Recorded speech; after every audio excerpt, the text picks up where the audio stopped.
What's up, everyone? My name is Kendall Key, and I am the creator of the Recovering Meth podcast.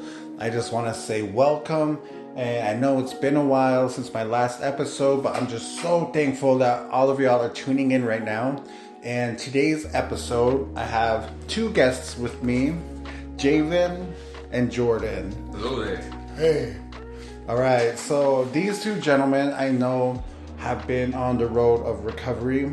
And, it's just amazing because, I brought them onto the show on this episode just because, I want to get a different outlook and just kind of see how recovery has changed their life around and kind of like how their view of life has changed since from active addiction to now. All right, Javen, you want to tell us a little bit about yourself? Hello, everybody. My name is Javen Jordan. I'm 31 years old. I'm from the Hopi Reservation. I am recovering from alcoholism and meth abuse. All right.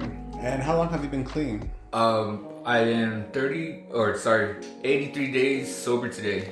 Heck yes, amen. Right on, thanks. All right, and Jordan. Hey, what's up, everybody? My name is Jordan Chavez. I'm Tono Otto from the TO Nation. And I'm 31 years old. I'm 61 days sober today. Yeah. Heck yes. And my addiction is to crystal meth, heroin, alcohol, and anything I can get my hands on. All right. Heck yeah, I definitely feel you. And for those of y'all that don't already know, again, my name is Kendall Key. I am a recovering meth addict and alcoholic. I do have about a year and a half clean. I know it's over. So yeah, so definitely there's a lot of clean time in this group right here. And that is so amazing, so powerful. But then again, talking about that, so then I want to ask y'all, I know Javen, we had a conversation last night about how someone that you knew had gone back out and passed away. And could you share about that with us? Or Jordan? Yeah. Somebody I was in rehab with before, when I was trying to get clean before, a young guy named Michael. I had found out when he left rehab, I talked to him about it before he left, that if he goes back out, he's going to pass away. And it happened, he passed away. And I just barely found out this, probably 6-7 months after he passed away. And it really opened up my mind, because now I'm back in rehab again. And it could be me, It could be anyone who faces addiction, So addiction's real, depending on whatever it is your addiction was or addiction is. You're always going to battle with it. And that's what I was talking to Kendall about. Definitely. And then isn't it crazy because it's like when you're in active addiction, like you really don't even think about that. I mean, that's probably like the last thing on your mind is, hey, you know what? I could possibly die if I shoot up today. Or it's like, you don't think about that. Yeah, we're all educated when it comes to the simple, that old saying of, don't do dope, don't do drugs, and it's like, we all know that, but then look at us. It's like, where did that go wrong, It's crazy. What about you, Javen? Like, any thoughts on that? Like your viewpoint of how you were in active addiction to today? Well, personally, to me, during my meth addiction, life was really tough, I think I could do everything on my own, like just taking on unnecessary burdens, carrying unnecessary pressures that now I realize that wasn't really mine to take on. But in active addiction, I don't really realize or consider those kind of things, with addiction being so selfish. Definitely. Selfish beast that it is. Definitely. And being in recovery, even though it's just around getting 90 days, I've already seen the blessings and seen many positive things coming my way. Just the bounty that God has to give living a sober lifestyle. Definitely. The blessings are surely flooding in, and I only see things getting better from this point on. right? And it's early. It's early. Yes. Like, you know, but it's monumental at the same time. But anyone that has like 5-10 years under their belt will be like, you know, hey, that's early. But to us, you know, we're up and coming, and it's like, you know, this is still brand new to us. And speaking of that, like it being brand new, Jordan, what are some of the new things that recovery has opened your eyes to? Well, this time around, getting clean and sober, I see everything in a bright new light. I see how much important life is, you know, and how I really want to do this, you know, and it's like everything feels new. Like today, going out for that hike, I really enjoyed it, you know, and I really took it in. And it's just the little things in life, you know, that we take, that we ain't grateful for when we're using. Very true. When you're not using it, it's so beautiful, you know. And then to learn more about yourself, you know, and look at things different, from a different light, or the stuff that I did know that I wasn't applying before. Now I'm trying to apply it. It's just, you know, I'm still early in recovery, so there's a lot of blessings every day just to wake up, you know. That is true. Very true. And I'm not mad when I wake up, or I'm not sad or angry, you know. Yes. Sometimes it takes a minute to get started, but I'm ready for the day. Heck yeah. I hear that. Yeah. And it's like one thing that I found out, or, you know, looking back, I can say that, you know, like going on a simple hike, you know, it's amazing. Only because, you know, today I'm sober, and when we go out and do it, like, I enjoy it. If I wouldn't see myself going on a hike or doing an outdoor activity unless I was able to get high in the car, take some shots, I would have to go behind some cacti or, you know, some bushes, take a hit, come back out, and then, you know, and then on top of that, when we get to the summit, like, that view was so beautiful. But then if I were in active addiction, I wouldn't be able to enjoy it because there would be people around, and I'd be like, fuck this, you know, I can't do it because, you know, there's people around, so I can't take a hit right now. So it's like, it's just crazy how recovery and, you know, you're able, like you said, you're able to enjoy the simple things. You know, just waking up in a brand new day, and there's like a lot of blessings. So then, Jordan, Javen, when it comes to blessings, share with us like some of them that you have noticed or that you are currently experiencing. Well, touching on the base that you were talking about, you know, just enjoying a lot of the little things without drugs or alcohol. Yeah. You know, because that would be like the main focus, and it's taking a lot of my attention away from smelling the roses, you know, smelling the flowers. Where I grew up, you know, the environment was pretty tough. You know, it's hard for me to get away from the drugs and alcohol because, you know, it's just an everyday thing. In the morning, we'd wake up, take a shot or two, you know, hit that pipe and get to work. And during work, we'd take a break, and for our breaks, we'd be taking another shot and smoking another bowl or whatever. Afterwards, you know, for our social time, you know, we'll get together and we'll smoke and drink and play our instruments, or we'll smoke and drink and do our arts and crafts. Yeah. You know, and that's on the daily, you know, day after day after day after day. And, you know, soon enough, you start to not care about your responsibilities, and it's more about the drugs and alcohol. Definitely. Yep. But being in sobriety, you know, like, definitely I see like the blessings of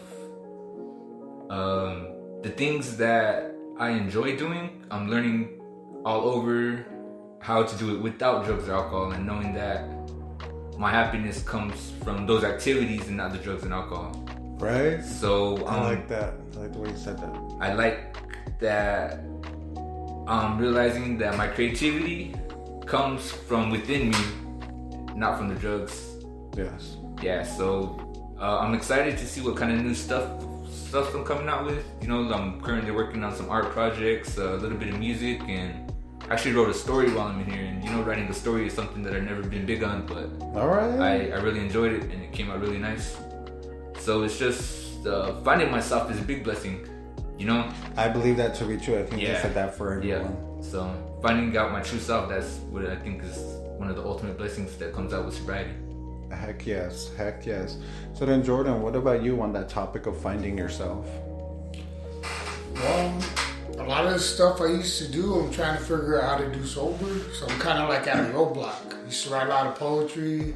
Okay. I used to write a lot of music, and now it's like I'm trying to figure out how to do that again. it is hard for me, bro. Okay. It is hard because it wants to come out, but all that wants to come out is ugliness. Okay. You know, and I don't want to write ugly. But Definitely. maybe I do gotta let that stuff out. Yeah. So I could get new stuff out. That is true. And you know, I had come across somebody in that same predicament right there, and they're like, you know, they wanted to write, but they're like, you know, all I'm writing is like negativity and things like that. And then I said, well, why don't you just put the pen to paper and let it flow, because you might need to get that out of your system for, you know, the good to come back out again. Right. So, you know, I like that you said that. You know, I believe that makes sense right there. Right. So then let me ask y'all, okay, so let's go with, what is one thing that you have found to be the most difficult on your journey to recovery so far? Would you like to go?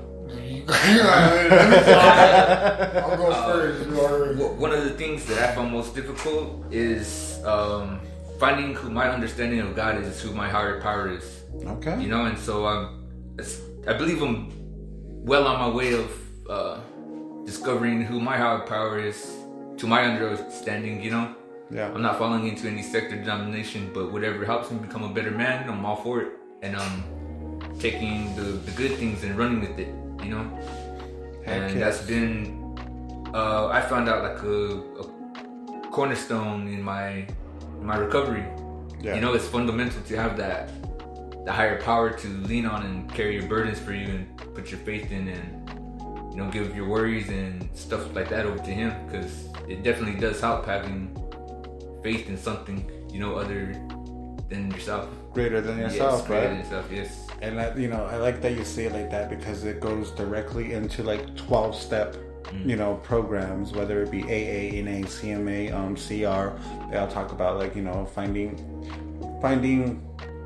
believing in something greater than yourself. Right. And you touched up on that perfectly. And you know, I like the way you said that you're finding it out for yourself, rather than going off of, you know, someone dumping belief on you or their point of view. It's like you get to determine that for yourself, because this is ultimately your recovery, right? Yes, it is. I like that. And I know that, you know, as you continue on this journey, I truly do believe that, you know, you are going to find yourself and find your higher power and build a relationship that is going to be strong and get you through so many situations. I just know it. Like, you are going to be absolutely amazing, Javen. Yes, thank you. I'm pretty excited for the future already. Heck you know? yes. Yeah. Heck yes. Jordan. My hardest thing this time around is actually letting people go. You know, Okay. letting old relationships, certain family members. Before I didn't do that, you know. And now I'm doing that, and it's hard for me, you know. Yeah. But I know it's necessary, so I can stay sober and stay clean. You know, there's steps I'm taking now, and thinking different about my sobriety was like, you know what, this has got to go, or I gotta change this, you know. Yeah. Or I gotta let people know where I stand. You know, when it comes to God or Creator, you know, I'm good with Him. You know, it's just getting that connection back. Okay. You know. Heck yes. And I like that you touched up on that, is being able to let people go, because ultimately I would say that, you know, us coming from addiction, we kind of made connections with all the wrong people. I'm not saying all of them were bad, because, you know, there's some people from my past, you know, from when I was in active addiction, that I still talk to, because they were actually great people. Right. Regardless of that, you know, they actually looked out for me, and, you know, I'm like, hey, you know what? You know, so do I go to their house and, you know, anything like that? No. But, you know, they'll hit me up once in a while just to be like, hey, what's up? Small talk. And just check in and like, all right. And then, you know, that's it. So it's like, you know, I love that you're able to let people go, because ultimately when I got into, when I started recovery, you know, it was probably like the third week. I was going through my contact list, and I was like, all of these are people that I use with or dealers. And I was like, you know what? If I'm going to do this, I deleted all of them. And I was just like, all right. So, you know, letting people go is ultimately, something to help build you. And Jordan, I know that you are doing amazing. Like, I just love like your point of view and the conversations that we have, because it's like, it just shows like how determined you are to do this for yourself. And ultimately, you being able to say that one of the struggles is letting people go, well, that is actually a strong point in you, because like, hey, you know what, I do need to let some people go. And it's like, it's not going to be tough or anything like that, or it's not going to be easy or anything like that. It is going to be tough, but I know that you are strong enough, and I feel like you are very dedicated enough to make it happen for yourself. And I expect great things from you, and I know you can do it. Like, it's an amazing ride. I'm very blessed for all of y'all that are listening. I'm very blessed and fortunate to have, come across paths, with these two gentlemen, because, they just basically inspire me more than they will ever know. And it's like, that's what I feel like Recovering Meth, the podcast, is all about, is just sharing my experience with people, because it's like we're bombarded with our own problems, our everyday life, but then it's nice to hear someone else sharing their experience, because it may be exactly what it is that you need to hear, that exactly what it is that you're going through. And just to know that someone else is going through it, or someone else has gone through it, and they share how they overcame it, that's where we find strength, especially when it comes to recovery. So for all of y'all that are listening in, that are in recovery, I pray, I have y'all in my prayers every night. I pray that you hold tight and keep going forward, take those steps. No matter how small, just keep going forward. Don't look back, all right? I love y'all so much. And again, this is what Recovering Meth podcast is all about. And I just want to say thank you for joining us. Javen, any final words? Okay. In Hopi, we like to say Nahong Vita. That means be strong with your heart, lead with your heart. Your heart knows what's best. So I'll just go with that. Nahong Vita. Okay, I like that. Jordan? The thing I was going to say has to do with the heart, too. It's better to listen to your heart than to listen to your mind, because your mind will lead you astray. And so that I think about that a lot, Just listen to what this is telling me, so I can do right in what I'm doing instead of using this. Heck yes, I like that. All right, y'all. So until next time, again, my name is Kendall Key. I am the creator of the Recovering Meth podcast. A lot of exciting things are coming out. I have new music coming out later on this month in March 26th. Great inspirational music. Again, all centered around recovery and just, God, and just great positivity going out into the world. Be sure to add me on Instagram, Ken Key, that's KYN_KEE. Follow me on Facebook, Kendall Key. Be sure to check out my YouTube channel, Kendall Key Music. On there, I also want to be having Bible study and just a lot of uplifting content. So definitely, until then, stay blessed and hold strong.